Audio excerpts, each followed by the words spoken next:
3 वर्षापासून मराठा समाज सरकारला वेळ देतोय. परंतु आता जाणून बुजून फडणवीस आणि शिंदे डावं टाकायला लागलेत आणि मराठ्यांचं वाटोळं करायला लागले. ही अपेक्षा तर शिंदेकडून कधीच नव्हती.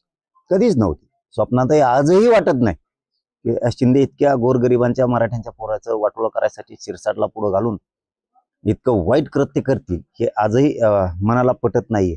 पण त्याला विलाज नाही. आता सत्य आहे ते स्वीकारावंच लागणार आहे आणि आम्ही ते स्वीकारलंय आता की शिंदेच्या सांगण्यावरून थोडं शिरसाटनं मराठ्यांचे प्रमाणपत्र रद्द केले. फडणवीसच्या सांगण्यावरून बावनकुळ्यानं रद्द केले. आता हे स्वीकारावंच लागणार आहे आणि आम्ही ते स्वीकारलंय आणि लढायची तयारी पण ठेवली आता की यांच्या विरोधात लढल्याशिवाय हे जमतच नाहीये. म्हणून 29 ऑगस्टला आता निर्णायक आंदोलन आंतरवालीत ठेवलंय आणि ते आंदोलन आंतरवालीतच होणार आहे. संभ्रम गैरसमज मराठा समाजात असायचं कारण नाही.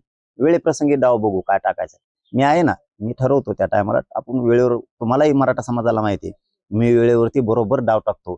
वेळेवरती डाव टाकला जाईल त्याची काळजी नाही. पण आंतरवालीतच महाराष्ट्रातल्या मराठ्यांनी सगळ्यांनी 29 ऑगस्टला आंदोलनाची सुरुवात होणार आहे. त्यामुळे